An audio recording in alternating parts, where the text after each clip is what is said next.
noches a todos, todas y todes. Bienvenidos aquí a la Facultad de Humanidades del recinto de Río Piedras de la Universidad de Puerto Rico.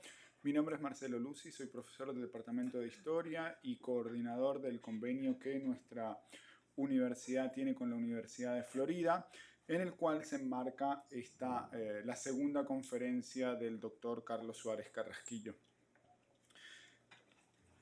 Un breve marco del convenio, el convenio que se inició, me puedes corregir Carlos, creo que por una antigua estudiante de la Universidad de Puerto Rico, trabajadora en ese momento en el Center for Latin American Studies de la Universidad de Florida, lleva ya unos cuantos años y desde hace 2 años lo hemos perfilado para profundizar las posibilidades de intercambio y de interconexión entre docentes de nuestro recinto con docentes de la Universidad de Florida, y en este marco es que se produce la oportunidad de tener al doctor Carlos Suárez aquí.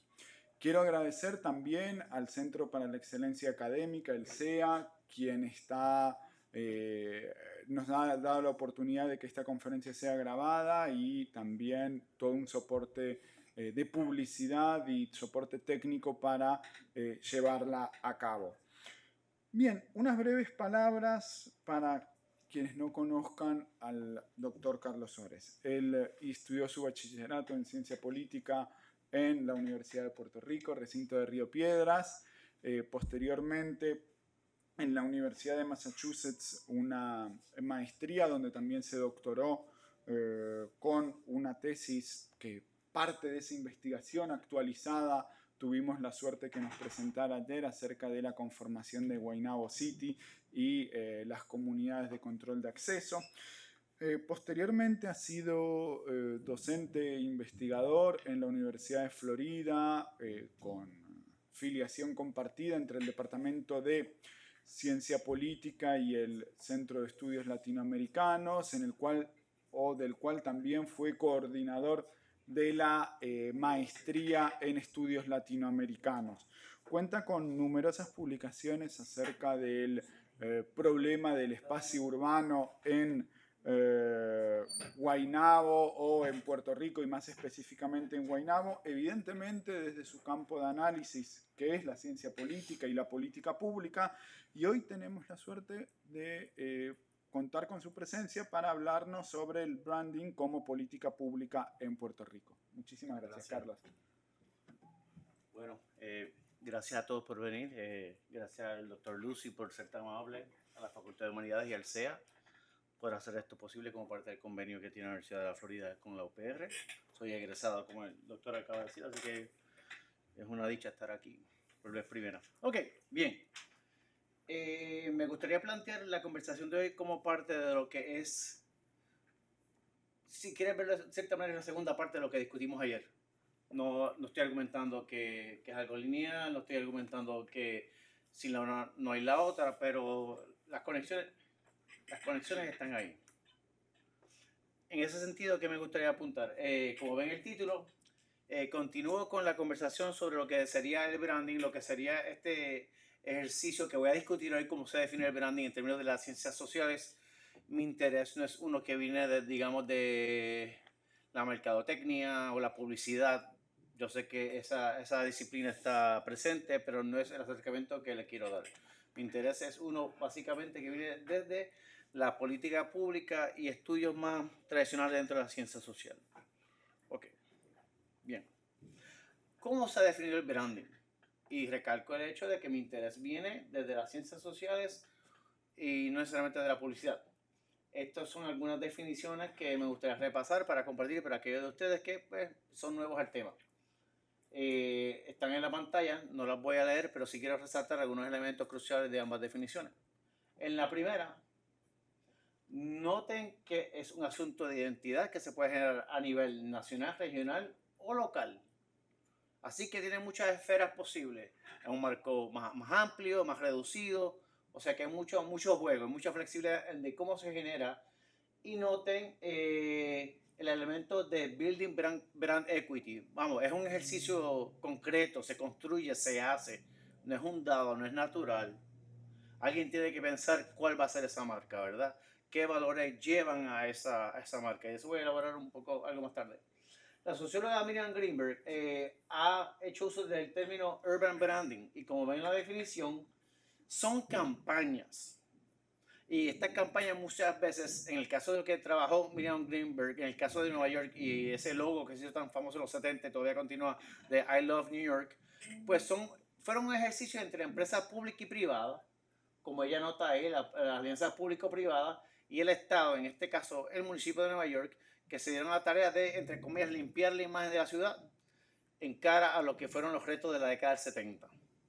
Así que ya documenta en su trabajo cómo un municipio grande, poderoso como la ciudad de Nueva York se decidió crear una marca ante los retos que estaba teniendo la ciudad y cómo era vista a la luz del resto de Estados Unidos y del mundo. Una manera en la cual puedo presentar esto y hacer algo de sentido de la situación es que aquí hay muchos lugares en competencia, ¿verdad? Llámale places, lugares, etcétera. Lugares en competencia. Y este es un desglose breve y mínimo, vamos, son bullet points, de cuáles son los ingredientes, cuál es el caldo de cultivo, si quieres pensar de esa manera, que lleva a los municipios, a los pueblos, a las ciudades, a los países a generar estas marcas. La crisis fiscal de la década de los 70 llevó a muchas municipalidades a tratar de ser bastante creativos en cuanto a qué hacer con allegar nuevos recursos a sus municipios. Aquí me refiero netamente a la experiencia estadounidense. Después esto se da en Europa también. Pero en este momento tengo a Greenberg y el ejemplo de Nueva York en mente. Pues mira, hay cambios que se documentan en la década del 70 y siguiente del capitalismo tardío que economistas han apuntado, que empiezan a hablar los sociólogos de postfordismo, se empieza a hablar de neoliberalismo como una serie de políticas públicas.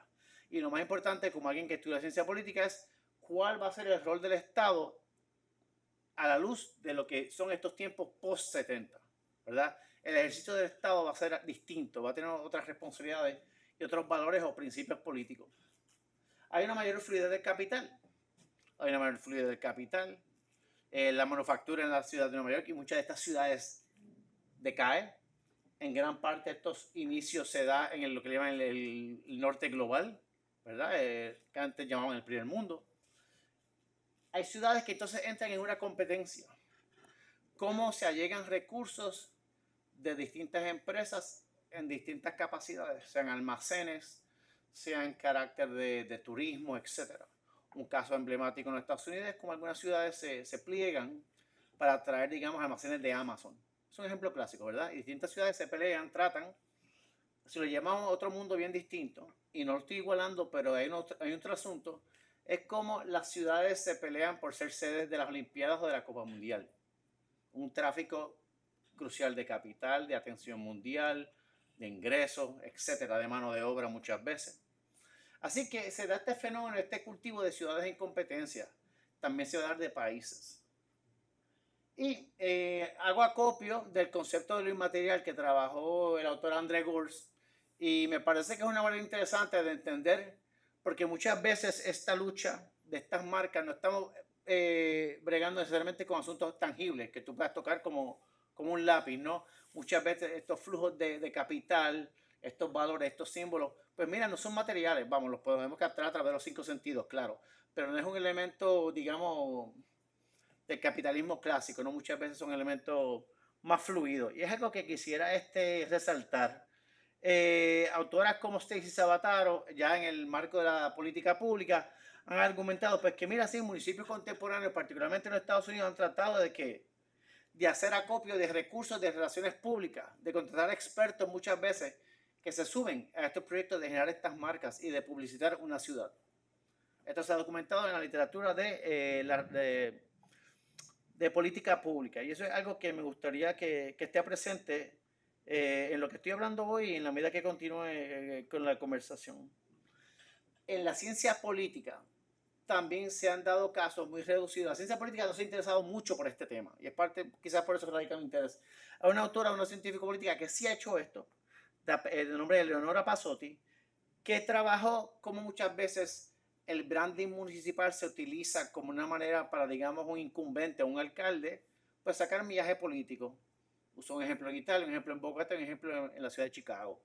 la ciencia política no se ha dedicado mucho a este elemento del branding en aspectos políticos y en parte de eso radica pues, mi interés. Bien, en los municipios en Puerto Rico se ha dado este branding. El ejemplo clásico lo discutí ayer en mayor detalle, que es el Guaynabo City. Y para aquellos que no estuvieron aquí, pues le presento una de las imágenes que compartí. Y argumento que Guaynabo a nivel municipal es el modelo, ¿verdad? Es la zapata de lo que se marca con estos esfuerzos que se da a finales de la década del 90 con el uso del Guaynabo City. Anecdóticamente se comenta que este elemento de Guaynabo City fue un error. Una vez llegaron unas patrullas rotuladas al municipio de Guaynabo con el nombre escrito de Guaynabo City y de ahí entonces se convierte en lo que pasó a ser. Esto es viejo. Esto lleva más de 10 años. Ya no está.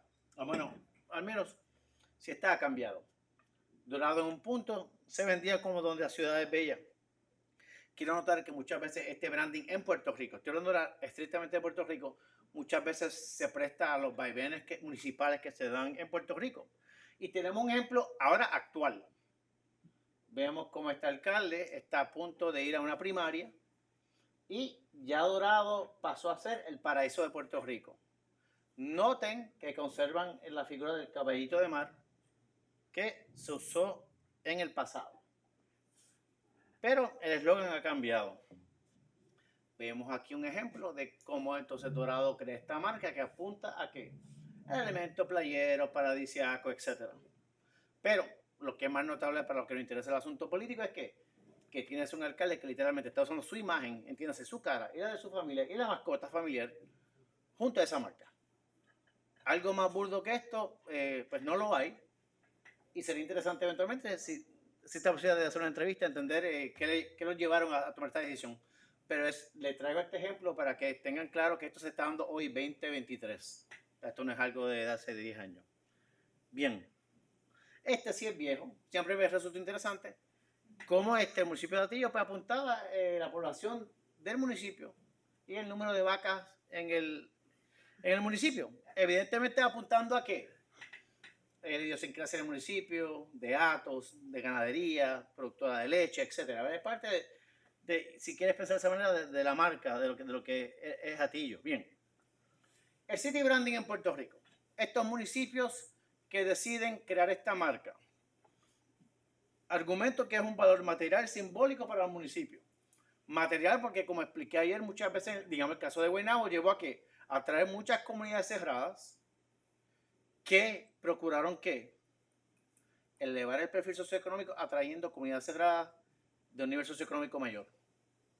Así que hay un elemento espacial, o de espacio, perdón, que sí se puede conformar en la medida que estas políticas públicas favorecen a unos sobre a otros. Eso lo discutí en la presentación de ayer, que si les interesa, me parece que va a estar en YouTube disponible, pueden verla. Bien, entendemos que el municipio autónomo del 91 ha puesto en la posición a los municipios de tener que generar más recursos para sí.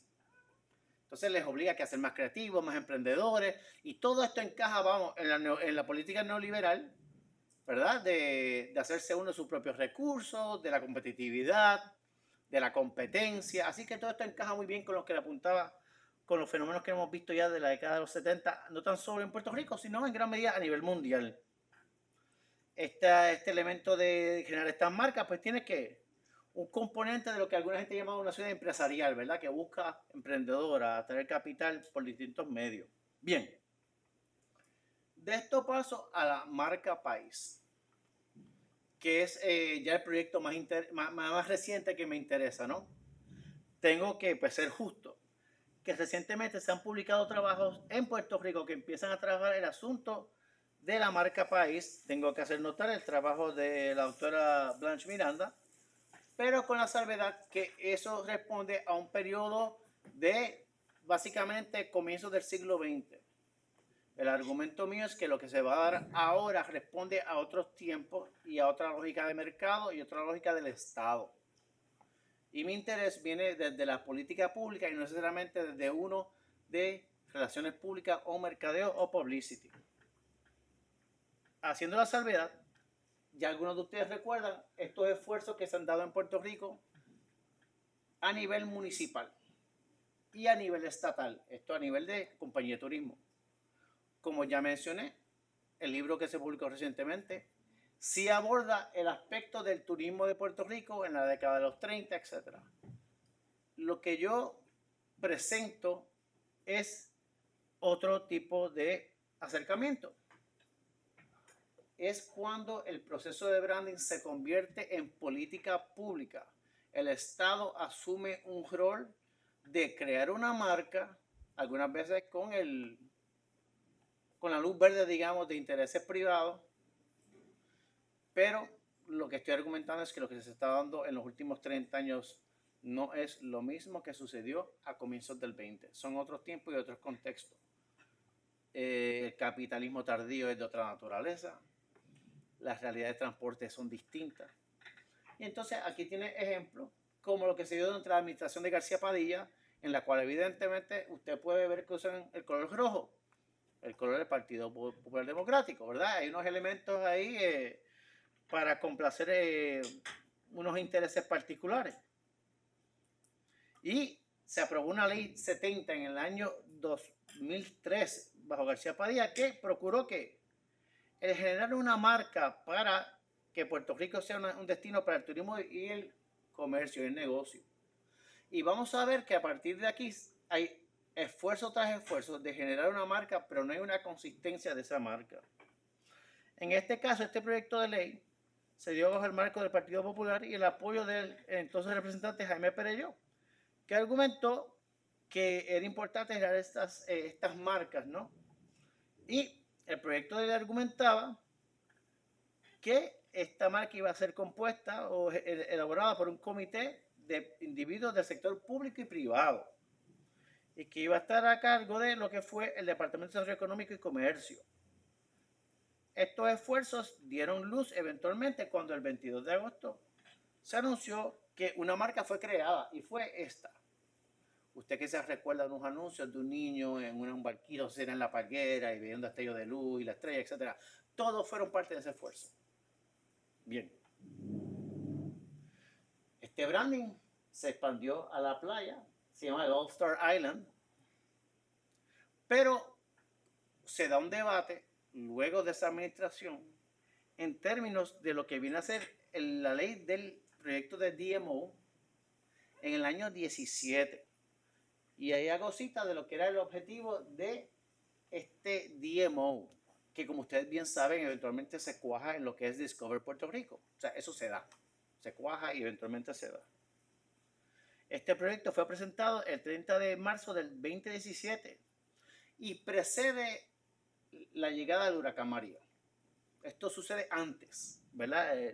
El aspecto aquí del tiempo y el componente lineal es importante tenerlo en cuenta. ¿Y qué procura o qué procuraba esta ley? Esta ley procuraba entonces generar ¿qué? Una estrategia de mercadeo como destino y que hubiera continuidad, que no importa quién estuviera en el gobierno, fuera rojo o azul, esa marca estuviera constante y no cambiara dependiendo de quién estuviera en el poder. Eso fue parte del argumento que se planteó aquel entonces y con el DMO. Y estaba este argumento de despolitizar el proceso de la marca, que no respondiera a quién era el gobernador o la gobernadora del momento. Entonces, ¿qué se argumentaba? Que el turismo es un elemento crucial y para ser justo, hemos visto esto, como he documentado, ha habido trabajos que han explicado cómo esto se dio en los 30. Vamos, evidentemente, estos son otros tiempos, responden a otras fuerzas, a otros intereses económicos. Y es otro Puerto Rico. Críticas a esta ley 17 que se dieron en aquel momento. Algunas críticas que logré recoger en aquel entonces es que era muy politizada, que el presupuesto no era suficiente y en algunos casos que gran parte de estos esfuerzos estuvieron a cargo de la publicidad de la COI, que como bien saben cayó en desgracia una vez sucede lo del verano del 19. Bien. Ante esta situación, ¿qué sucede? Viene el huracán María. No les tengo que contar a ustedes que lo vivieron, que conllevó eso. Yo no estuve aquí, así que no pretendo hacerme experto. Sucede el huracán María. Se lo da dinámica interesante, de la cual me vi involuntariamente parte, que a los académicos puertorriqueños que estaban en Estados Unidos se nos pidió que escribiéramos sobre Puerto Rico o documentáramos sobre Puerto Rico. Y algunos de nosotros, esto es medio aquí una confesión, me sentí muy incómodo, no quería hacer carrera a cuenta de la desgracia de mi gente. Hubo gente que, pues, voy a hablar de eso más tarde, sí lo hizo. Pero se me pidió esta página web, es una página estadounidense que es académicos escriben, pero el tipo de publicación es corta como un artículo de periódico. Y ellos procuran tener, como dice el lema, rigor académico con un componente periodístico. Se me pide, yo no lo procuré, que escriba sobre lo que pasó en María. Y no tengo bola de cristal, pero en aquel momento ven el título, y esto lo publiqué el día 11, el huracán María pasó el 20 de septiembre, a menos de un mes yo estaba diciendo públicamente que mercadear un Puerto Rico devastado no tenía que ser la prioridad, ¿verdad? No tratar de generar una marca a ley de la tragedia que vivió el pueblo de Puerto Rico. Yo entendía que esto no era el momento. Y no era necesariamente por quizás asuntos éticos morales, pero yo entendía que no era el momento y así lo argumenté. Que le interese, eso se publicó el día 11 de octubre, lo puede buscar en The Conversation. ¿Y qué dije en resumen? Que considerando el momento en el cual Puerto Rico se encontraba, no era el momento para estar hablando de turismo y cómo revitalizar la isla y venderla de alguna manera y generarla como si fuera un producto a ser consumido. A grandes rasgos, ese fue mi argumento. ¿Qué sucede? Había un proyecto ya existente, y esto en gran medida tengo que hacer un detente aquí, quizás una pausa, y hablar de lo que fue el proyecto de los Resilient Cities. Esto fue un proyecto a cargo de la Fundación Rockefeller, en el cual distintas ciudades estaban ganándose este sello como ciudades resilientes. San Juan cae como una ciudad resiliente. Y esto en gran medida, este proyecto de ciudades resilientes se da como respuesta al huracán Katrina que pasó en New Orleans en el 2015 y lo que fue la tormenta del huracán Sandy en Nueva York en el 2013. ¿Verdad? San Juan cae como estas ciudades y ahí ven los detalles de cómo se planteó San Juan como una ciudad resiliente. ¿Verdad? Y ahí se habla del caso del huracán María concretamente. Y esto fue un producto de la Fundación Rockefeller, en la cual se demarcó a San Juan de Puerto Rico como una lista de esas ciudades resilientes. Tengo que notar que este proyecto de los Resilient Cities eventualmente cierra en abril del año 19. Pero durante esa ventana, Puerto Rico estuvo dentro de ese marco de las ciudades resilientes. Voy a eso ya mismo. ¿Cuáles han sido las críticas a este proyecto o este lenguaje de la resiliencia? En gran medida, pues yo me sumo a eso, ¿verdad? Tenía una preocupación. ¿Y qué pasa? Y el interés mío como científico político es lo que menciona aquí de policymakers, hacedores de política pública. Es que es una etiqueta, un label, para muchas veces justificar acciones controversiales. Y este elemento de Resilient City o de resiliencia se convierte casi en un referente vacío. Es como un zafacón en el cual tú le puedes echar cualquier cosa. Entonces, esas fueron las críticas que han sido presentadas a lo que es la resiliencia, ¿no? Y que muchas veces está a cargo de grupos de élite que desarrollan distintas nociones de la ciudad. Y a esto vengo ya mismo. ¿Qué pasa? Las agencias público-privadas, las APP como le llaman en Puerto Rico, empiezan a jugar un rol. Estas ciudades resilientes de la Rockefeller, ¿verdad? Vemos que se da este junte entre el sector privado y la agencia público-privada para construir estas ciudades resilientes. ¿Qué sucede? Que seguimos viendo cómo las ciudades se convierten en ¿qué? En un commodity, en un bien a ser consumido, ¿verdad? Como usted consume el bolígrafo que tengo en la mano, etc. Creando un mercado para eso. Así que vemos cómo se dan agencias internacionales, organizaciones no gubernamentales, digamos, en algunos casos, que favorecen todo este discurso de la resiliencia. Puerto Rico no se libra de eso. Y ya mismo le enseño cómo el DMO acoge este lenguaje de la resiliencia y empieza a vender a Puerto Rico como una isla resiliente. Ustedes quizás me dirán, profesor, en Puerto Rico ya se daba la cuestión esta de Puerto Rico si puede o Palante Boricua, este tipo de palantismo que se estaba dando, cierto. Pero ya aquí lo vemos ya como un ejercicio concreto de branding de la isla. Ya no necesariamente usted en carácter individual, usted boricua, mete mano, echa para adelante, sino es ya todo algo más amplio. Un ejercicio concertado. Bien. Vemos entonces ya cómo para el 18 de abril, usted sabe que en el 17 de septiembre de 2017 pasó María, ya Puerto Rico estaba anunciando que estaba que, y usted ve esa imagen en la pantalla, estaba back in business. Ya Puerto Rico estaba listo, abierto para el mercado, vengan. Pero noten este ejercicio. A mano izquierda usted quizás recuerda situaciones en las cuales había gente literalmente pidiendo ayuda, necesitamos agua y comida en Puerto Rico. Y meses después, ya vemos que los residentes de la comunidad están diciendo bienvenido. Esto se anuncia por el Discover Puerto Rico, lo que tiene a mano derecha. ¿Verdad? Y entonces, ¿qué pasa? La resiliencia se convierte en parte de la marca. Puerto Rico como isla resiliente. Debo apuntar algo que voy a decir más tarde con más énfasis, pero por el momento tienes a la gente en Puerto Rico tratando de salir del trauma de lo que era María, volver a la normalidad. Y tienes al DMO, Discover Puerto Rico, sacándole millaje. Ah, mira cómo la isla está back in business. Mira qué resiliente es. Vengan. Y el argumento es que parte de la marca que se generó post María era a la luz de toda esta lógica del ser resiliente, ¿no? Ya ustedes saben que para el año 2019 se genera este Destination Marketing Organization conocido como DMO. Y estos fueron los esfuerzos que se estaban argumentando antes de generar este ente, entre comillas, apolítico. Hemos notado con todos los líos que bastante político es, pero que fuera político y que estuviera a cargo de generar una marca consistente de Puerto Rico para el mundo. Y se genera este Discover Puerto Rico que todavía está hoy. Vemos eventualmente que hay un presupuesto de 25 millones iniciales para echar este proceso a andar. Y vemos ya en Caribbean Business, el difunto periódico, creo que ya no existe, argumentando que Puerto Rico va a transicionar del Open for Business a Puerto Rico is Thriving. Y Dean, la persona a cargo, en aquel momento argumentaba que cómo ya Puerto Rico está moviéndose hacia adelante, superando lo que era el huracán, lo que fue María. ¿Cuáles son los retos políticos del branding en el caso de Puerto Rico?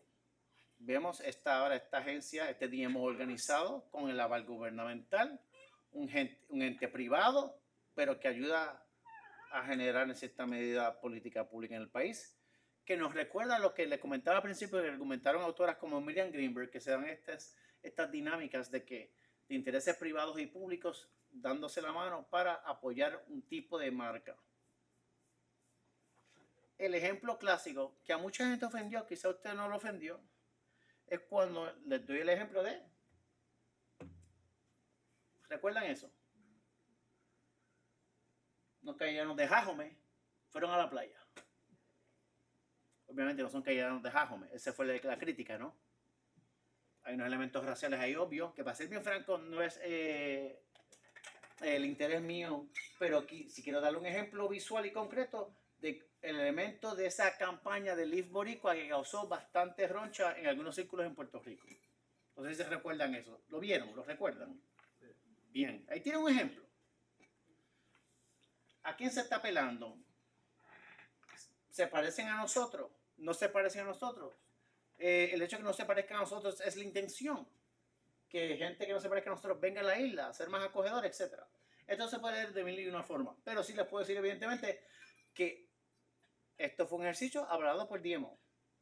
No fue que hackearon la cuenta y pusieron esta imagen. ¿Verdad?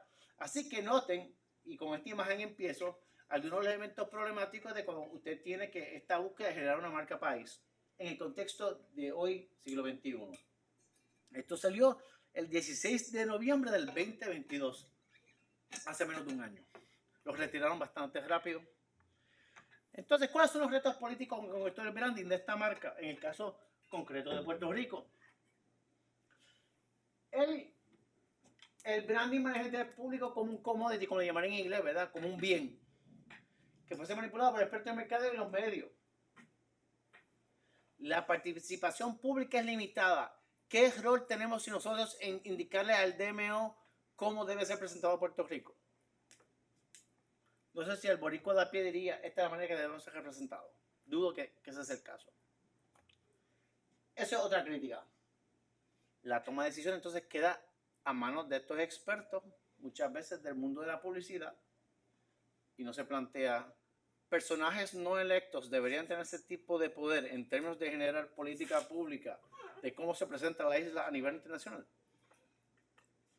Si usted entiende que sí, pues santo y bueno. Si usted entiende que debería haber un rol más presente de puertorriqueños en este caso, pues algo a considerar. Y finalmente, ¿a quién beneficia esto?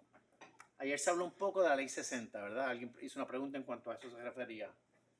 Esta marca, ¿a quién beneficia? ¿Es un perfil particular de turista? ¿A quién atrae? ¿Qué tipo de puertorriqueño, en este caso, no puertorriqueño, se procura que venga a la isla? Para traer unos puntos finales, para ir redondeando el tema, este place branding, que es una literatura robusta que se encuentra a nivel internacional, muy popular en Europa, etc., se ha convertido en un recurso más frecuente en la articulación e implementación de política pública. Esta búsqueda de generar estas marcas para estos lugares. Ayer hablé de los municipios y estoy hablando de a nivel de marca país. Tengo que notar que esta literatura de place branding es reciente. Puede que de manera retrospectiva se hable de lo que pasó en décadas pasadas, pero el término y la literatura de place branding es relativamente presente de marca país. Es bastante reciente. Segundo, no es exclusivo de Puerto Rico. El impacto del neoliberalismo ha hecho el place branding una práctica más común. Y este apunte final lo quiero hacer para ir cerrando la presentación de hoy. Es que se dio una dicotomía fascinante, yo que soy un puertorriqueño que no vivo en Puerto Rico, de muchos puertorriqueños que no trabajan en la academia puertorriqueña, sino que están en Estados Unidos, que empezaron a publicar una y otra vez sobre el desastre en Puerto Rico, el desastre. Y se convirtió en un nicho. Esto es un comentario mal, estado de situación de la academia, en el cual tú tenías muchos académicos que empezaron a hacer carreras a cuenta del desastre. Y yo personalmente me distancio de eso a 1000 pies de distancia. No quiero nada ver con eso, ¿verdad? Pero sí hubo gente que empezó a hacer carrera a cuenta del desastre. ¿Qué significa eso? Ya es una preocupación más para los académicos, ¿no? Como carrera. Y finalmente, vemos por una parte académicos, particularmente en la diáspora puertorriqueña, abrazando el tema del desastre. New York Times, Washington Post, publicaciones académicas, pero por el otro lado, ¿qué tenés el DMO? Tratando de decir, Puerto Rico es resiliente, olvidemos la tragedia de María, nos vamos, mientras que los académicos, muchos de ellos, no querían dejar al desastre morir. Y esa dicotomía me resulta muy fascinante. Yo creo que ya estamos pasando de esa transición en términos de lo que es el espacio académico, pero durante los últimos 5 o 6 años eso era muy presente. Así que esa ironía es una que quiero puntualizar para ir cerrando. Así que muchas gracias. Ahí está mi dirección de email, quien me quiera contactar con preguntas, etcétera. Quedo a su disposición y muchas gracias. Muchísimas gracias al doctor Carlos Suárez por su presentación. El último punto creo que ameritaría un profundo debate, los María Studies y las problemáticas, incluso después con Irma y quién escribió, quién no escribió, cómo se escribió, pero posiblemente exceda al tema de la marca país, que es el que nos convocaba hoy y que me parece que articula por lo menos una serie de vías de análisis acerca de qué Puerto Rico, por centrarlo en el archipiélago, qué Puerto Rico se quiere presentar, cómo se quiere presentar, que es posiblemente con la imagen que nos traía del Discover Puerto Rico, trae en mente, pero también por quién se quiere presentar y para quién. Digo, son algunas estas de las a viva voz cuestiones que me parece que la presentación del doctor Carlos Suárez nos trae, pero el objetivo de estas conferencias siempre es el diálogo y el poder intercambiar opiniones e ideas, así que abrimos al público en general para que cualquier pregunta, duda, también comentario, siempre digo lo mismo, por favor, a veces tendemos a extendernos en los comentarios. Intentemos presentar las ideas de forma lo más concisa posible para que tengamos más tiempo para el debate. Así que tienen la palabra. Carlos, a veces hacemos como ayer. Sí, claro, no hay problema. Si tienen preguntas, quedo aquí a aclarar algún punto. Sí. Quien quiera, ustedes decidan. Quien quiera primero. Muy buena presentación. Quería saber si este tema se ha estudiado en relación, me imagino que sí, pero no me consta, con el asunto de los mercados de John Paulson, los bitcoins, la ley 2022. Sí se ha documentado, particularmente planificadores, el asunto de Airbnb. Se ha manejado el asunto de qué está pasando con estos espacios costeros que se están haciendo más y más apetecibles a la ley 60. Eso sí se ha dado. Que yo sepa de marca país concretamente en Puerto Rico, el único estudio que yo conozco es el que mencioné, que trabaja el asunto de Puerto Rico como marca país a comienzos del siglo XX. Tu libro salió hace un año, menos de un año, de hace poco.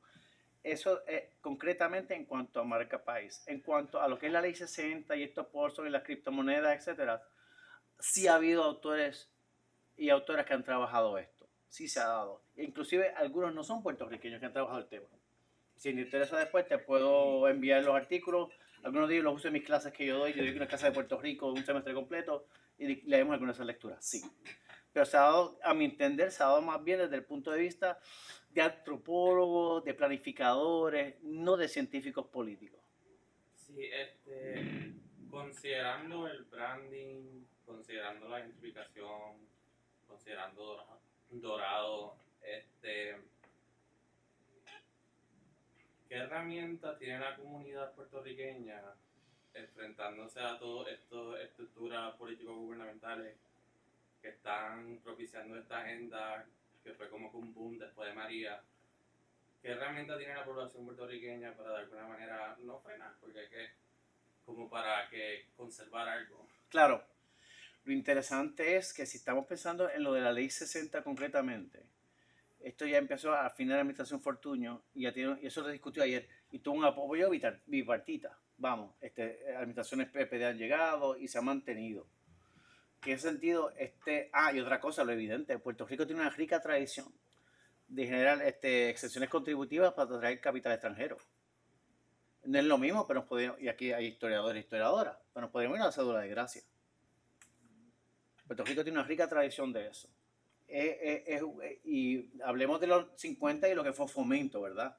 Que es un ejemplo emblemático de generar ¿qué?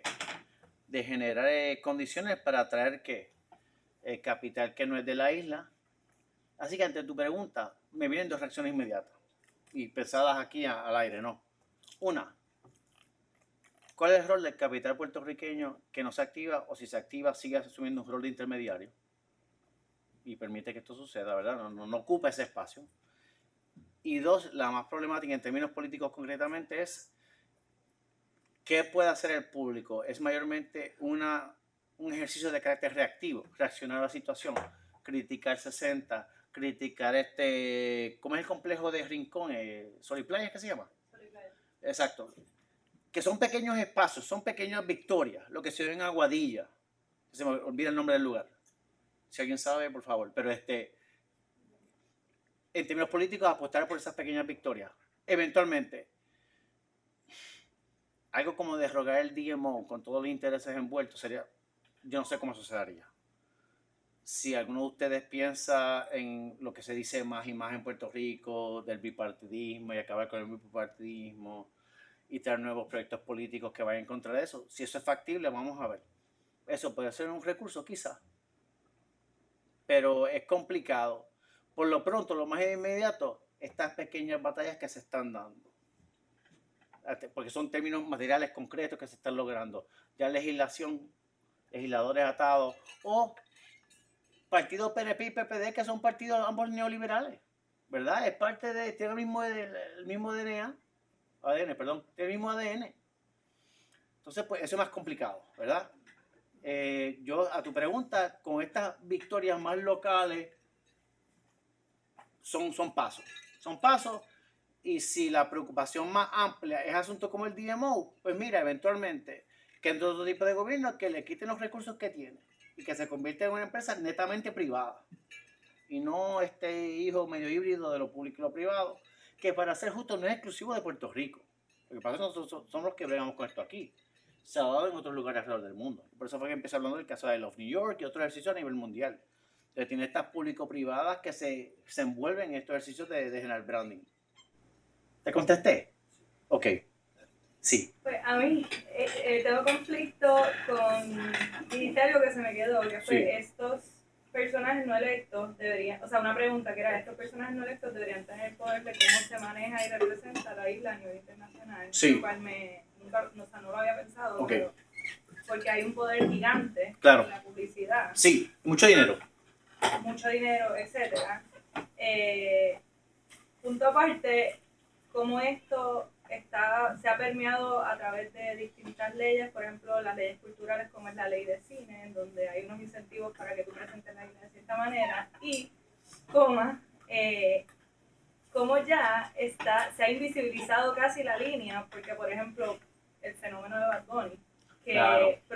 que es parte de esta gran promoción de Puerto, o sea, todo lo que está alrededor de Puerto Rico está cabrón, es Sí. esto. O sea, es esta visión de ya Puerto Rico se levantó, y pienso que cómo tú echas para atrás eso que ya está, como, o sea, nosotros mismos estamos reproduciendo y consolidando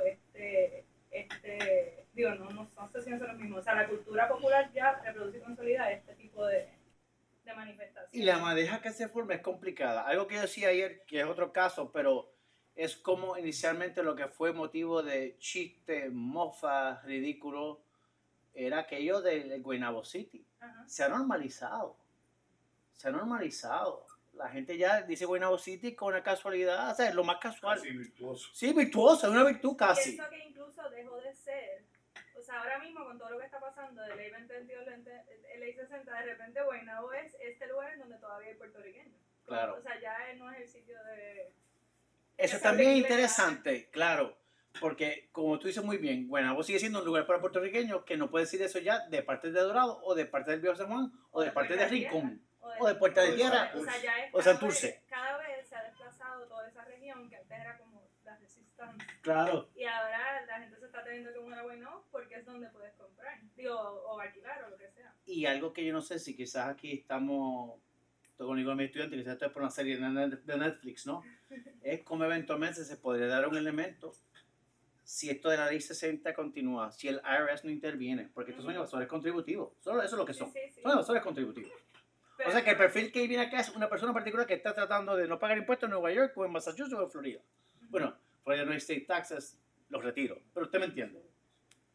Entonces, tienes esa dinámica, y esto aquí es lanzándolo a 20 años si el IRS no interviene, ¿verdad? El poder colonial se encarga de resolver el asunto. ¿Es cuál? Que tú tienes estas élites estadounidenses, mayormente blancas, y las élites locales que, como dices, están en Guaynabo. Esa gente, ¿cómo van a interactuar esos espacios de poder? Y yo no sé, eso está pasando ahora, 2023 ahora.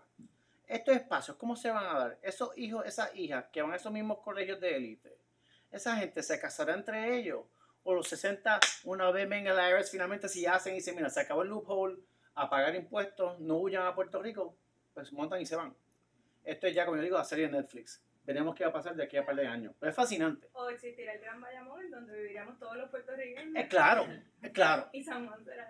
Y el San Juan para uno, y no, es fascinante. Y aquí, de nuevo, la bola de cristal habría que sacarla, pero es fascinante. Y eso yo le he pensado. ¿Qué va a pasar si en los 60 continúan esta élite? Y es una élite particular estadounidense. Muchas veces son nuevos ricos. O sea, no son Rockefeller. O sea, es un ente particular. ¿Cómo esa gente va a interactuar en esos espacios con las élites del patio? Y esto es pura anécdota, y ustedes viven aquí, ya yo no vivo aquí, pero casos de gente de que lo sacan de un restaurante en Rincón porque están hablando en español, y casos que ya se están dando así, se está pasando ahora. Eso se va a incrementar, yo no sé. Pero en términos, ¿cuál sería mi interés como científico político? Muy tradicional. ¿Cuál va a ser el rol del Estado? ¿Qué se va a pasar con esas legislaciones? Y a lo que tú preguntabas, ¿qué tipo de resistencia popular va a haber?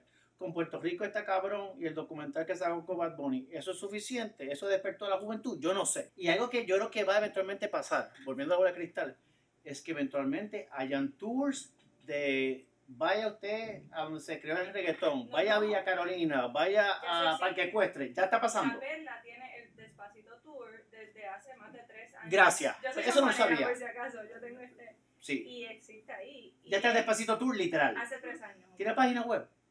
No lo sé, es muy posible porque... Quiero buscarlo para la Perla empaparme de es eso. otro lugar desde- Me hiciste un favor, gracias. Que si hacen el recorrido por la Ponce de León, siempre va a tener que virar por la Fernández Junco. Y Sí. ya son casi dos En la Santurces Loíza. diferentes. Ah, la calle Loíza La también. Loíza ahora, el branding de la gasolinera en donde hicieron el video espontáneo de... Arriba, en que los se altos. preparan Sí. la azotea, ahora esto es un lugar en donde es turístico. Y va a ser interesante, y aquí estamos especulando, ¿no? Ujú. Si eventualmente se va a generar una marca de Puerto Rico ajena al DMO, que sea silvestre, que el DMO no pueda, en cierta medida, controlar, y sea que el Despacito Tour, donde va a ponerse trepó en la Golf o la estación de Shell, lo que fuera, Ujú. eso va a ser fascinante. Y si eventualmente vamos a tener distintas marcas de país compitiendo, o cuál domina. Está pasando. Está pasando, es interesante. Está bueno. Está interesante. Sí. Tengo una duda específicamente con el caso de Santurce, que es muy particular. No estoy tan a fondo a la historia de cómo fue la gentrificación poco a poco creciendo, pero no Ok. fue un branding a partir de una institución publicitaria, sino fue más bien poco a poco, pues como suele pasar con la gentrificación, que se muda una clase artística, Claro. y pues poco a poco se va haciendo hip el espacio, y eso es una forma de branding. Y en sí, pues eso es una lógica que podemos caer. Y ahora estoy también pensando de que, pues, Santurce en cierta manera, en algunos espacios es tierra perdida. Ya la gente no piensa Santurce como un barrio obrero, un Villa Palmera. Lo imaginan más en un Ocean Park que no se inunda, un Ciudadela con edificios hermosos. En los food trucks ahora, ese fenómeno de los food Los trucks. food trucks, Claro. los de 23, Sí, muchas cosas, y verdad, lo de la Fernández Junco. Claro. Es bien fácil cambiar de mundo a mundo. sí. En el caso de Río Piedra, nosotros tenemos una situación de que es que queremos volver a revitalizarla, ¿verdad? Y volver a hacerla un pueblo universitario. Pero ¿cómo no caemos de nuevo en la lógica del branding, no visibilizando las comunidades que ya estaban aquí, Capetillo y las demás comunidades que yo ni puedo nombrar porque nunca me han presentado un mapa ni en la misma universidad, Claro. ni en la secundaria que estudié aquí en Río Piedra? Sí. ¿Cómo no caemos en la lógica? Entonces, tu pregunta puntual es ¿cuál? Santurce. Santurce, sí. En el caso de Santurce tal vez podría ser, sí. Ok, Y Río Piedras, pues, Bien. eso podemos hablar en otro espacio. ok. Quizás esto un urbanista puede hacer mejor trabajo que yo, pero yo, el que está aquí soy yo. Soy yo, así que voy yo. Como ustedes bien saben, parte de Santurce inicialmente fueron espacios populares como Barrio Obrero, que fueron de las primeras, llamémosle, urbanizaciones de clase trabajadora a comienzos del siglo XX en Puerto Rico. Auspiciada de gran medida por el gobierno federal con el gobierno local. Tiene un ejemplo ahí. Pero tienes a la misma vez los orígenes a comienzos del 20 de lo que fue Miramar, que es al final de Santurce, ¿no? Subdivisiones, casas de la familia asentada de la caña, muchas veces vivían ahí, y eso se ha documentado. Existió un Santurce vibrante, que mis padres que están aquí lo pudieron vivir, y eventualmente, ¿qué pasa? Se sigue desparramando la ciudad, se crea Plaza de las Américas. ¿Qué sucede? El interés de tú ir a comprar zapatos a Santurce se va. Tu interés a comprar en La Sirena que existía aquí, Sí, Río Piedras. en Río Piedra mismo, pues se desvanece. Hay un ejemplo, y me estoy limitando quizás al elemento comercial, y quizás ese es un error mío, pero en gran medida, en la medida que la ciudad se sigue desparramando, la actividad comercial se va a otros lugares. ¿Quién tiene la capacidad de movilizarse y ocupar esos espacios mientras están unos que se quedan, entre comillas, atrás, ¿verdad? Así que mi respuesta rápida es que, ¿cómo tú incentivas a que se ocupen esos espacios? Y tú mencionas uno de los elementos que casi siempre se presenta en la literatura de la gentrificación. Los artistas ocupan espacios que muchas veces son económicos, porque la vida del artista muchas veces es no siempre, pero algunas veces es precaria, y los lugares baratos son los más deseables, ¿no? Y eventualmente se convierte en hip, y viene y se ocupa que los grandes intereses. Hay un espacio en Miami que quizás ustedes conocen, yo no he ido en persona, pero he leído y me han documentado de Wynwood. No sé si ustedes han ido. Un espacio que creo que originalmente era de boricua y eventualmente llegaron los artistas, los hipsters, y ahora es un espacio de teles y vida cara. ¿Por qué eso no sucede en Puerto Rico? Eso es lo que yo no sé quizás si el interés económico no es tan poderoso como en otros lugares, que esa gentrification puede dar paso a que se conviertan a lugares totalmente... Tenemos gentrification a media, que es la calle Loíza. Pero en Puerto que Rico eso fue lo que pasó. Ese es el primer caso así de específico. Grande, sí, porque ahí vivían, bueno, yo personalmente tenía como 6 amigos que vivían en Puerto Rico y fueron así de un día, porque eso fue el primer... En los últimos 3 años. No, esto pasó en un periodo de 3 meses. Rápido. Sí, porque ese fue el primero como, voy a comprar todo esto. Sí. Está aquí. De 7. Hay que ver entonces, y esto son preguntas a largo plazo, quizás me encantaría volver aquí en 5 años y hablar de nuevo con ustedes, pero la dinámica es que cuánto ese capital ley 60 es un agente de gentrificación a lo que tú apuntas. Y entonces, ¿quiénes van a ser los beneficiados? ¿Serán estadounidenses de un perfil similar? Lo que apunta, y aquí sí tengo que ser justo, ha habido investigaciones de planificadores, gente que trabaja en ese mundo, que yo no soy planificador ni pretendo serlo, que apuntan a beneficiar a Airbnb. Que esto está en cierta medida hecho para Airbnb. Ahora, ¿por qué Puerta de Tierra es más apetecible que el Paseo de Diego? Eso ya es otra conversación. Y no sé si te contesté. ¿Te contesté o no? Más o menos. Vamos a seguirlo en otro momento. Lo podemos seguir después que acabemos, sí. Pero me sigue, vamos. Sí. Pero sin duda, lo que tú apuntas es cierto. La gentrificación muchas veces, la literatura a nivel internacional apunta a que los artistas son las personas que abren paso, eventualmente viene el gran capital y se convierte en un lugar hipster. ¿Eso sucede necesariamente en Puerto Rico de esa manera? Yo no sé si sucede así. Porque yo no sé si los residentes de Puerta Tierra todos eran artistas. Claro. Pero se podría entender en el caso de Santurce que cuando se da el fenómeno de Santurce Ley, se ocupa la calle Serra, empiezan todos los murales. Ahora tú vas a la calle Serra a janguear. No es lo mismo que janguear en la calle Serra hace 5 años, que era mucho más barato. Ejemplo anecdótico. Yo tengo una hija de 10 años. Nosotros fuimos a Santurce Ley cuando mi niña estaba de coche, tenía como 2 años. Santurce Ley era otra cosa. Estaba empezando. Yo no he ido, pero me dicen que es como tú dices, es como ir a Disney World. Es otro universo. Me gustaría ir ahora, a ver si tengo tiempo. Exacto. Y eso es justo. Lo que yo no sé, porque no voy a Santurce, es si eso es 24/7 o si es durante esa semana que se tiene de Santurce Ley. Eso es lo que yo no sé. Mi interés en lo más intelectual es, ha habido ejercicios por parte del municipio de San Juan de facilitar el Santurce Ley, facilitar el desplazamiento de personas. O esto es literalmente fuerzas de mercado que apuntan a la gentrificación, lo que argumentaba David Harvey hace 30 años atrás. Sí. Es que yo, para ser bien justo, yo no he investigado esto, no quiero ponerme aquí a inventar contra darte una respuesta. Ahora mismo perdón. ¿Había otra pregunta? Sí, hay una pregunta ya y volvemos. ¿Verdad? No es por el self-promotion, pero yo estudio Santurce, puedes leer mi artículo y yo hago a nivel histórico un poco por qué pasó eso y cómo se ha sostenido, y tengo unos colegas también planificadores que lo han estado mirando desde ahora y lo cuadran con Airbnb, así que sí, desde los 20, porque esto pasó. Así que sí, te puedo compartir el enlace para que leas el artículo y un poco lo entiendas. Pero medularmente, ¿verdad? A mí me interesa ese enlace porque aunque sí la literatura del branding empieza, ¿verdad?, más reciente, en Puerto Rico esto no es algo de los 30. En Puerto Rico esto empezó no solamente con Fomento, sino que empieza en el 65 con Prisco y la campaña bien agresiva, sobre todo en San Juan, en vender la ciudad y lo bueno que el Estado Libre Asesor y la nueva... La vitrina de la democracia. Exactamente, sí. El 4-Point Program, cómo se vende San sí. Juan. Y la limpieza de sus arrabales y de sus espacios. Sí. Y cómo se usó para promocionarlo. Y, ¿verdad? Yo también he trabajado acerca del branding y lo conecto un poco. O sea, que no es que empieza en los 70. A nivel municipal también, Ponce en Marcha. Los 90, sí. En los 90. Sí. En San Juan se dio un poquito antes con el asunto de Ciudad Modelo. Y otros, ¿verdad? Anclajes municipales. Sí. Así que a mí me interesa un poco más cómo tú estás enlazando esto con unos procesos anteriores políticos que, ¿verdad?, se enlazan muy bien con esta nueva crisis del Estado Libre Asociado. Claro.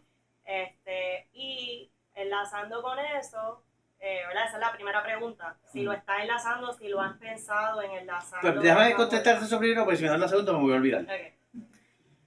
La primera pregunta es, como dije durante la presentación, mi interés netamente, ciencias políticas, dinámicas de poder, bastante tradicional, el rol del Estado. Por eso dice la salvedad un par de veces que no soy planificador y hice alusión, he leído parte de esa literatura, no toda, me envías tu email y te cambiamos cosas. Pero mi interés es como el branding se ha convertido en la política pública. Se habla de herramientas que tú utilizas para hacer política pública. Puede ser, digamos, si fumas aquí te doy una multa de $100. Si haces tal cosa te pongo en la cárcel. Si tienes un buen récord con tu carro y no choca, pues yo como aseguradora te doy $100 al año. Yo estoy pensando el branding como uno de los instrumentos de política pública que usa el Estado. Por eso es que yo siempre hago la salvedad que no soy planificador. No, por eso, pero que no es nuevo. Esa es mi cosa, que si lo estás pensando que okay, no es nuevo, es bien, algo sostenido dentro bien, de las mismas crisis que se han dado para sostener nítido, el Estado colonial. O bien, sea, esa es mi eso bien, acaba siendo el rostro de los nítido, vamos a eso. La literatura, para ser puntual, porque me gusta dar respuestas puntuales y con evidencia textual. Esta literatura que yo traigo aquí a colación, en el caso de Greenberg necesariamente, socióloga trabajando en el caso de la ciudad de Nueva York exclusivamente década del 70, netamente. Lo que yo estoy argumentando aquí, de esta marca que estamos viendo ahora, y estos ejercicios de los últimos 15 años, se refieren a este periodo de capitalismo tardío, se refiere, digamos, al ELA podrido, no lo iba a decir, pero lo voy a decir, él era ya con Sánchez Valle en las costillas, con un Partido Popular a punto de morirse. Ese es el periodo que a mí me interesa. Yo estoy bien consciente de Fomento, de Pritko, de Vigier Films y lo que vino antes. Sí, que hay muchos logos de branding que son bien parecidos a este logo de la estrella. Que claro. se usaba desde los 60, claro, los 65. Sin duda, sin duda. El interés mío, más que nada, es cómo se da en este periodo post-70. Porque esto se ha documentado por economistas del país, y no del país también. La crisis económica de Puerto Rico, en verdad, se empieza a cuajar y el modelo de Puerto Rico, comparable con uno de los tigres asiáticos, es el 75. Como dice un amigo mío, la fecha de ampliación de Puerto Rico fue el 75. Y lo que viene después, no les tengo que contar a ustedes. Así que en ese punto, el trabajo que yo estoy planteando aquí es referente, y quizás pues, tengo que ser más enfático, es de los 70 para acá. Para hablarte bien casual. Mi interés es de ese último cuarto del final del 20 y lo que tenemos ahora, que es el en bancarrota, junta fiscal en las costillas, que es distinto a qué, a lo que tú me planteaste de Pritko, que era qué, que era el Estado Libre Asociado, vitrina de la democracia, Estado Libre Asociado, con Luis Muñoz Marín, sin cambio de gobierno, 20 y pico de años de un gobernador único, a nivel casi de Pequeño Príncipe, ¿no? Son otros Puerto Rico. Yo creo que es que yo traería, y quizás podemos aquí hablar un poco más, ahí es que yo te diría que la experiencia de Puerto Rico de finales de los 20 y hoy es distinta a Pritko, o lo que es reconocido en la presentación que se ha argumentado que se dio en el Puerto Rico de la Segunda Guerra Mundial. A tu punto, que mucho de la iconografía de entonces se siga rescatando hoy día, pues cierto, claro. Pero para ser bien franco, como yo no soy relacionista público ni trabajo en imagen, es interesante, lo puedo reconocer, pero mi interés es cómo el Estado opera. Y tenías una segunda pregunta, ¿verdad? Sí, un poco en esa misma línea. ¿Cómo entra Puerto Rico en Rockefeller, ¿verdad? Y la iniciativa Rockefeller Post María es un poco distinta y sí se da una participación, ¿verdad? Claro, y, sí. ¿Y cómo tú ves eso? Porque sí reimagina Puerto Rico, que es verdad quien recibe el proyecto, y abrieron un montón de convocatorias y sí hubo participación multisectorial. Sí. O sea que la entrada a Puerto Rico a Resilient City, de San Juan específicamente, no es la misma que otras ciudades que entraron en esa lista de Puerto Rico entró tarde.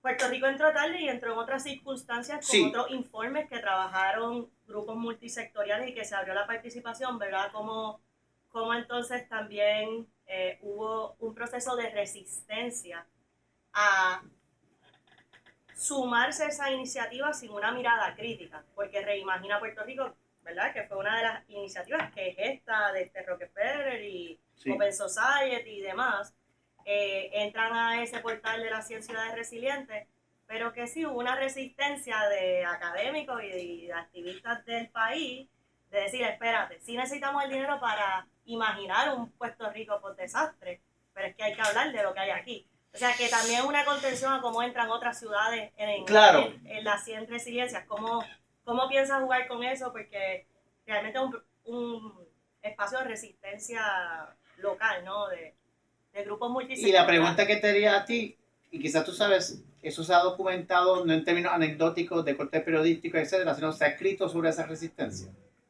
Bueno, Porque yo no lo he visto. Bueno, dependiendo cómo tú veas resistencia, ¿verdad? Resistencia es decir, ese es mi concepto de cómo se gestó Reimagina y los reportes y las conversaciones de todos los informes que dieron paso Sí. a los informes de Reimagina. sí, O sea, a nivel de label ni de académica, yo lo veo como un proceso de resistencia. Es como, hasta cierto punto necesitamos el dinero para pensar un post-desastre, ¿verdad? Y de Claro. reconstruir, ¿no?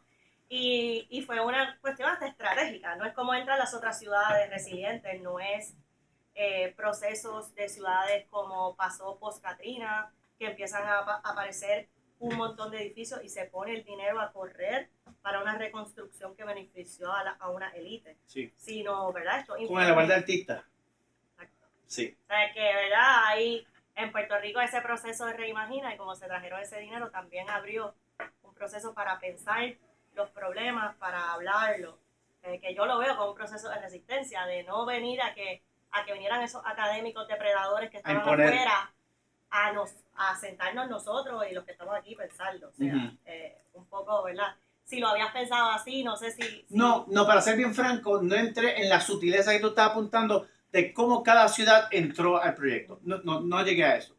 El interés mío fue el siguiente: cómo figuras en Puerto Rico, que no necesariamente son los académicos que te apuntan, Ujú. sino los oficiales electos, que sí abrazaron el concepto de resiliencia y lo usaban en entrevistas. Vamos, yo no entré a ese nivel de detalle, de presentar clips de Yulín, decir resiliencia una y otra vez. Yo no entré a ese extremo, pero eso es lo que tengo en mente.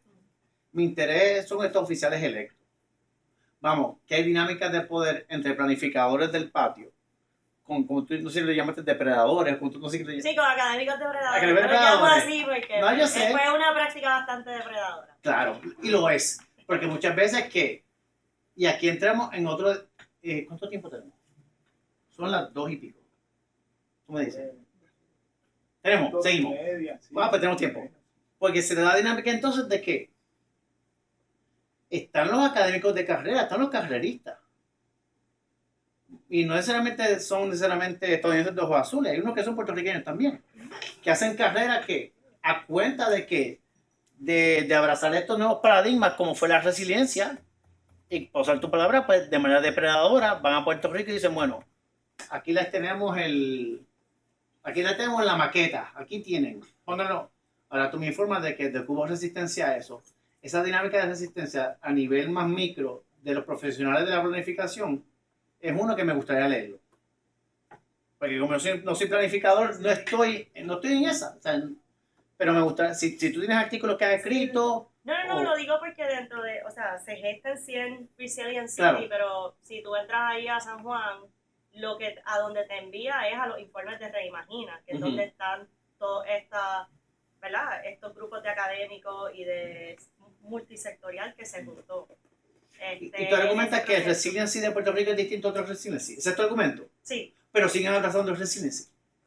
pero Puedes se decir abraza- así, fucking PR. Sí, pero o Ah, sea, lo lo que que tú estoy diciendo decías. es que no fue todo el resiliency se ve por igual. O sea, que si lo has visto así, no es lo mismo como lo abrazó Yulina, como lo abrazan... Katrina. No, cómo se abraza entre Imagina, que fue Ah, lo acá. que se financió con Rockefeller y demás. Sí. O sea, cómo Ok. el discurso, ¿no? Cómo se articula el discurso. No llego a ese elemento tan molecular. Es la respuesta corta. Si tú entiendes que hay tela donde cortar, hablamos. Y entonces Yo creo que lo reconsidero. Perdóname, él tenía la mano hace rato.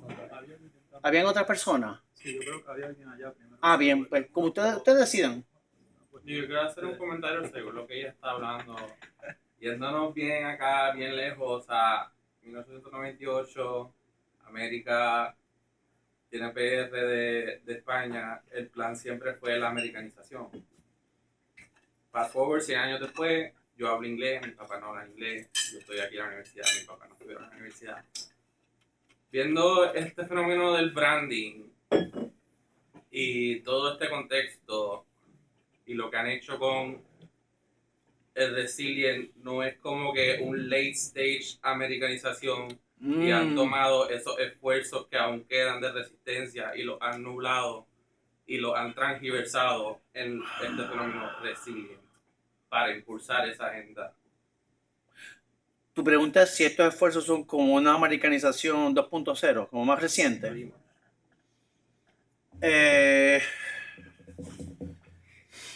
Tendremos que definir, esto quizás da para más, tendremos que empezar, mi reacción inmediata es definir qué es americanización.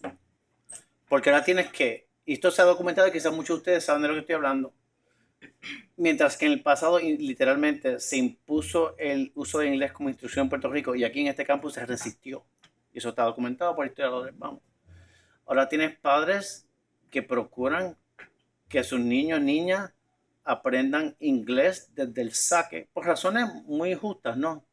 Tenemos un ejemplo de Guaynabo City, del cual hablé ayer. No hubo ninguna persona que yo sepa en Washington que le pidió al alcalde O'Neill que impulsara esto. Podría argumentar ahora, finales del 20, comienzo del 21, que muchos de estos ejercicios de americanización son muchas veces criollos. Ley 60, proyecto local.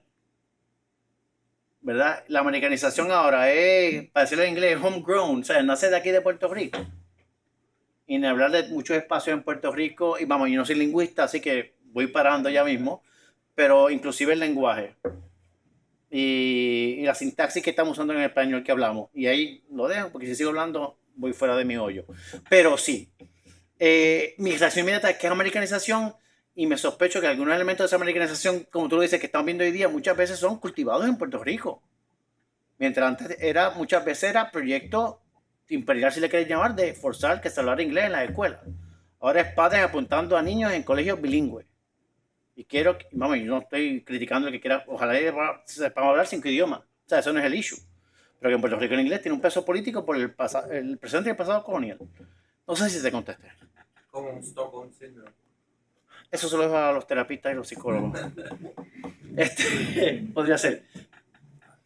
Una pregunta, primero que todo, gracias. Sí, por no, la presentación. Si hay algún tipo de estudio sobre los estereotipos que a veces pueden surgir culturales a través del branding, y esto lo digo, por ejemplo, en el pasado siempre para los extranjeros, básicamente la visión del puertorriqueño o los latinos claro. En el Caribe, si es latino sabe bailar.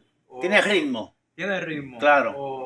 O playa. Sí. O piña colada. Fiestero, qué sé yo. Entonces recientemente en la cuestión de la política esta pública de Discover Puerto Rico, yo vi un video, uno de los videos de la campaña donde presentan, pues, están tocando bombas y presentan, pues, barriles de bomba puertorriqueña, el baile de la bomba puertorriqueña, pero a mí, yo primero cuando empecé a ver el anuncio dije, qué chévere, tú sabes, por lo menos le están dando una representación a esa parte de la cultura, pero cuando escuché el audio, no era el audio de lo que estaban tocando. Era otro ritmo. Era otro ritmo que no un ritmo de Puerto Rico, no por discriminar contra otros ritmos, pero a mí me pareció también interesante eso, la cuestión de que visualmente estás viendo unos barriles de bomba puertorriqueña, pero en el audio estás escuchando otra cosa, y como eso también pues perturba más o menos desde el exterior, ¿sabes? La gente, que si quiero aprender bomba, pero ni siquiera desde la publicidad. Exacto, entonces pues, pero si hay algún tipo de estudio, porque siempre... Y aquí, de nuevo, siempre el público, habrá gente que habrá leído otras cosas que yo no he leído. Que yo sepa, yo no he visto un estudio de la representación visual de Puerto Rico bajo Discover Puerto Rico.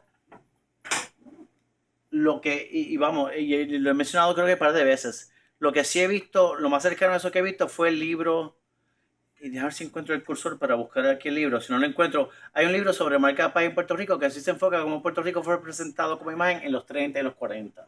Eso sí se ha publicado y salió hace como un año. Eso sí se ha hecho. Pero de lo actual, de esos anuncios de Discover Boricua, yo no los he visto. Si se ha escrito sobre eso a nivel académico, más allá de alguien escribiendo un ensayo, una página web o un artículo editorial, yo no lo he visto. Me gustaría verlo algún día. Vamos, y para ser bien justo, mencionar el elemento visual y de la campaña, pero mi interés más que nada es el branding como política pública. A tu punto, ¿qué Puerto Rico están presentando al mundo? Es un Puerto Rico que quizás es falso porque tiene los barriles de bomba, pero entonces lo que suena no es bomba. Y uno lo sabe porque uno se escribió y sabe lo que es bomba. Eso es, bueno, o la familia rubia. El Discover Puerto Rico. Y entonces es una paradoja ya más brutal. Que el Puerto Rico va a descubrir que es un Puerto Rico que no existe. Que lo que suena como barril de bomba no es bomba. Eso ya va más allá de lo que yo presenté hoy. Pero es fascinante también. Lo que tú estás diciendo quizás de una manera elegante es cuánto se juega al engaño. Es lo que tú estás preguntando. Hay un elemento de engaño aquí. Hay un elemento, con esta campaña, hay un elemento de engaño, de timo, de truco.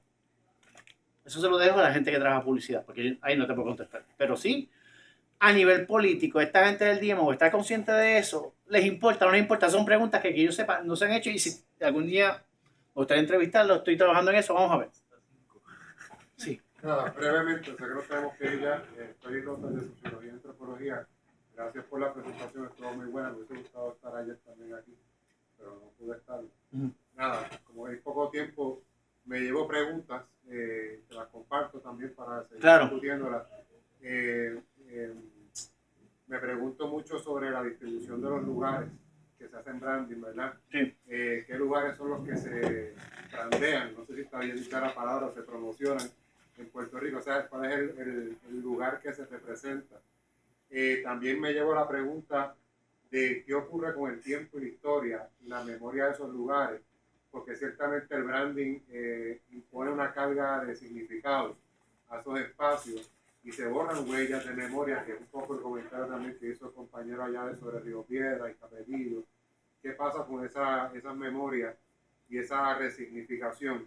Pero también aterrizo un poco el comentario en la discusión que estaban teniendo sobre la historia del branding y me genera me voy ahora con la pregunta también, me genera la sospecha sobre, no sé hasta qué punto el branding de ese muñozismo, Isla del Encanto, todo este tipo de branding estaba atado a un proyecto, voy a decirlo de esta manera, biopolítico, de crear unas condiciones de vida que lo podemos criticar, que es la casa urbanización, tiene la fábrica, tiene fomento, tiene esterilización de las mujeres. Sí, El buen ciudadano. El buen ciudadano y tienes todo este conjunto que tienen un branding vinculado a un proyecto biopolítico muy particular, pero no sé hasta qué punto en este branding que Carlos nos está presentando está vinculado a un proyecto necropolítico por completo, que está fundamentado en el desastre, en la precarización de los puertorriqueños. Aquí no hay mejores condiciones de vida para el puertorriqueño, el desplazamiento. El Código de Orden Pública de San Juan lo que hace es desplazar y segregar poblaciones. Tú eres turista, vete a beber a los hoteles, pero a las 2 de la mañana no puedes seguir. Si eres puertorriqueño, vives en Santurce, no puedes beber. Así que no sé hasta qué punto me provocó la pregunta. Ese branding histórico no es el mismo en el sentido de que está vinculado a dos proyectos políticos. Uno biopolítico con todos los problemas que tiene. Y otro necropolítico que es todavía ahondar más la precarización del puertorriqueño. Reacción inicial. Mira, en cuanto a la necropolítica, pues mira, el desplazo es una forma de violencia. El tener que dejar el país es una forma de violencia. Los que se quedan en la isla y tener que lidiar con plantas eléctricas y placas son formas de violencia. La incompetencia del Estado son formas de violencia. No quiero sonar aquí como que estoy nostálgico por el muñozismo, pero sí hubo elementos de la población que logró movilidad social acceso a la universidad, y hubo un carácter redistributivo, y llamaron en términos políticos de carácter estatista. El Estado tenía una responsabilidad de proveer agua, luz, servicio de teléfono. Eso se fue. En ese sentido, ¿cuánto este ejercicio de branding de hoy día es más afín a la violencia y a la necropolítica? Es justo. Yo veía, disculpa, esta semana cuando hubo un asesinato en el tribunal de Cagua, yo soy de Cagua. Oh, sí, claro, Entonces, sí. era gracioso porque yo escuchaba las noticias, los reporteros en el tribunal, los 3 muertos ahí en el tribunal, y en los anuncios, Cagua no asegura. Entonces, era como que... A la vez. Sí, a la vez. Sí. Entonces yo decía, pero ¿qué es lo que está haciendo? Tenemos tiempo de la muerte real. Y la seguridad aficionada, ¿no? Nada, un comentario. No, mira, voy a ser bien franco. He leído algo sobre necropolítica, es inevitable. Ahí es que yo entiendo que yo pues, tomé unos tiros aquí a alguna gente que sí ha hecho mucho ruido de lo que digamos, el desastre. Pero yo creo que el aspecto estrictamente de la necropolítica es importante. Y ahí sí, yo en esa parte hago esa sutileza. Eso yo entiendo que es una contribución significativa, porque el branding como ejercicio de necropolítica, que es lo que tú estás planteando, es uno que no lo había pensado tal cual, pero me lo dice y creo que es bastante claro. Estoy de acuerdo. Sí, en resumen, sí. ¿Cómo? Y la paradoja, lo que tú hablabas, no lo decías tal cual, pero del engaño. Tiene un ejercicio de branding a la misma vez que la situación de la isla se hace mucho más brutal y quizás más acomodaticia a lo que tú decías, americanización, ciertos espacios que sí son apetecibles. A mí me encantaría vivir en Dorado East Village, o como se llama la cosa esa. Pero no, estoy estacionando clases en la universidad en un campo. ¿Sabes? Pues eso es una dinámica interesante, ¿verdad? No lo he pensado y tengo que darle más casco. Pero está excelente, gracias.